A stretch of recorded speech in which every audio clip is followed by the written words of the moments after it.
Good afternoon. It's truly a privilege to be here in Austin. This is my third trip down here in the past few months. It's always an honor to come down here and visit our nation's our state's capital. Once wasn't part of it was once part of a nation, but our state's capital. Good to always be in Austin, and also maybe have a chance a little bit later on today to have some of that good barbecue as well. During the past 3 years, our nation has been through many things. We've gone through a once in a lifetime pandemic. We have become more polarized. Instead of talking about our disagreements, we take to the streets in violence. For us to move forward together as a nation, we must come together as a nation. This afternoon, I want to lay out for you my plan to return America to the nation it once was. In the past 3 years, we have seen progress from a record 15.5% unemployment to 3.3% unemployment. We will reform, under my administration, the unemployment system, a system that was taken advantage of during the pandemic. Recently, the Department of Labor announced there are 1.6 jobs available for every American. Think about that. For every person in this room, for every person in this city, and in this country, and in this state, there is 1.6 jobs available. You could have over 1.5 jobs. How do we get the unemployment system down to 3%, which is what I've worked for the past 3 years? Under my administration, a plan called Enhanced Unemployment. Everyone on unemployment will have to have a minimum of 5 interviews per week to qualify for continued benefits. And every able-bodied American will have a job. Let me make that clear this afternoon. When I say able-bodied, I'm not talking about our seniors. They've earned their retirement. I'm not talking about our stay-at-home parents. They've made the arrangements. They're doing what they need to do to raise their families. But who I'm talking about this afternoon, I'm talking about the person who took unemployment during the pandemic and never returned to the workforce. This must change, and under my administration, it will change. We must also take control of the outrageous prices people pay for prescription drugs. Just the other day, I was talking to someone who told me they had just paid $700 for a prescription. $700.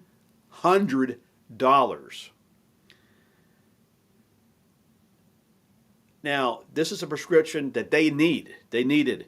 How is that fair? How is that fair when Big Pharma is making record profits and making billions off everyone every year? It's got to come to an end. And under my administration, the days of $700 prescriptions will come to an end. When it comes to our nation's borders, we must protect our borders. The United States has always been a nation that welcomes people from throughout the world. But we do that through the proper methods.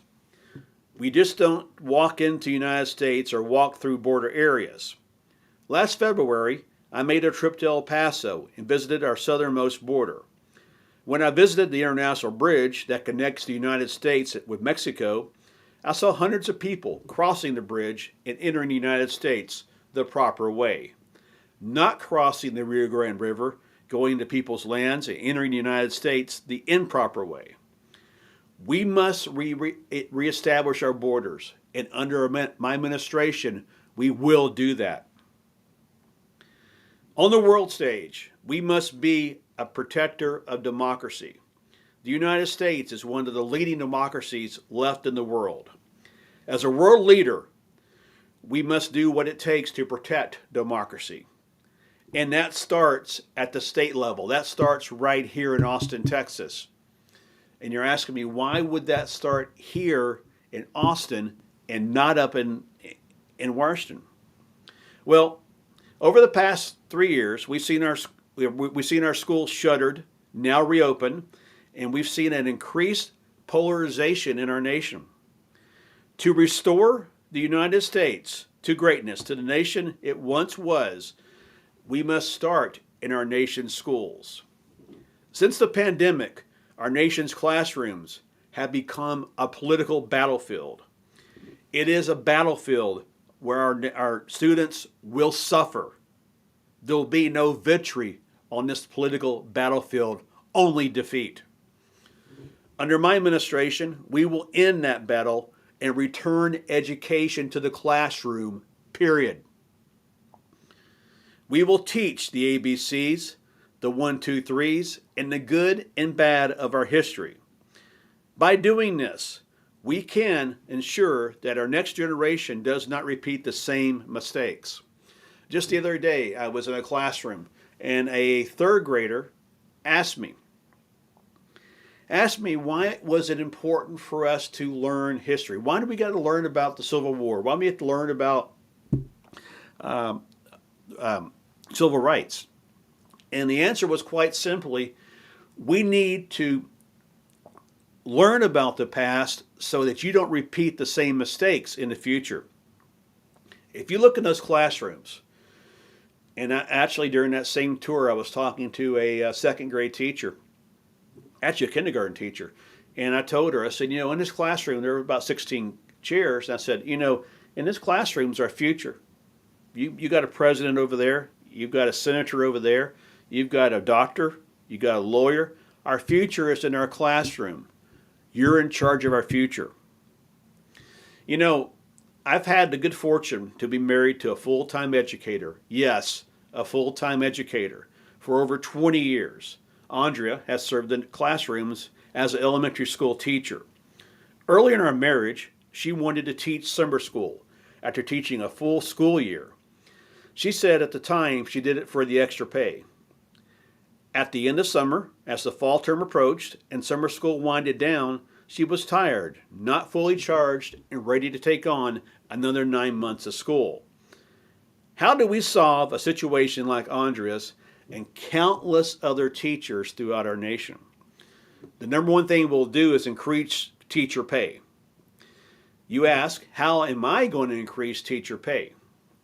Well, the way we'll do it from the federal level is this. I know you'll say, well, in Texas, TEA and Texas government controls the pay, but we have to return teachers' pay to a livable wage. Too many of our teachers are living on the poverty level. Too many of them. We must bring this to an end. In order for us to get increased teacher pay, I told this teacher that actually just a couple of days ago, that kindergarten teacher, we will return the federal budget to the 2019 spending levels, reduce unnecessary federal programs, and use the difference to fund the increases. If you comb through our federal budget, and it used to be a book, used to be a book probably thicker than the Austin phone book when they had phone books back in the days. There are countless federal programs that we can get rid of. Numerous programs were rolled out during COVID, and being in the post-COVID days, we're past that now. And so we need to put that money to use, and the best proper way to do that would be to increase teacher pay.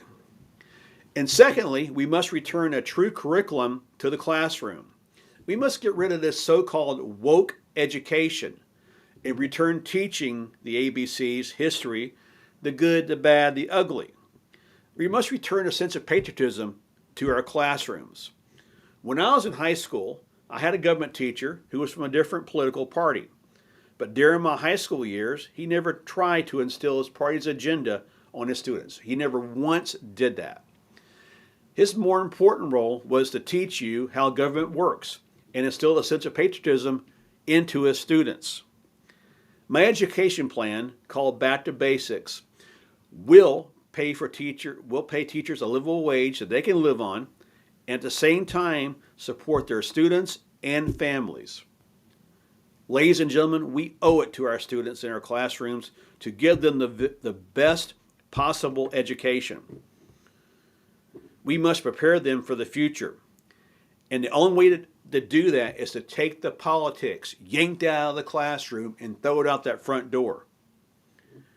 We as a nation must once again learn to respect one another. We have turned against each other, oftentimes in violent ways. Families are torn apart by senseless gun violence. We must pass gun reform that does not infringe on constitutional rights and increase mental health spending to get help for those who need it. You know, just a few months ago, back in my hometown up north to south of Dallas, there was a shooting in a medical clinic. The alleged shooter went into the clinic with a shotgun and started shooting. And think about it. If this person had had the needed mental help, had a resource to go to, hey, I have a problem, I need help. Think about what could have happened. Think about in Uvalde, just down the road. Think about that. Think about if the person there had a resource to where you could call, I need some help. We could have possibly saved lives that day. Now we've taken the proper countermeasures and hardened our schools and done a good job at that. But we need to get people the proper health. And we can do that. And we need to start talking about a gun program that does not that does not infringe on constitutional rights, and that we can talk about from start to completion. Too many times over the last 3 years, I've come to a podium like this, and I've said, my thoughts and prayers go out to the family. My thoughts and prayers go out to the family. I am tired of coming to this podium to do that over and over again. And if we get a gun control measure that has some bones in it, has help in it, that type of talk will stop. You know, the plan I laid out here this afternoon is just the beginning to what I believe will restore the United States to the nation it once was. Ladies and gentlemen in this room, I know each and every one of you are fully invested in this, and I know that you are fully convinced that we can do this. I know we can do this. We take these steps, we will return the United States to the nation that it once was. May God bless you. May God bless our troops, and may God bless the United States of America. Thank you very much. Thank you.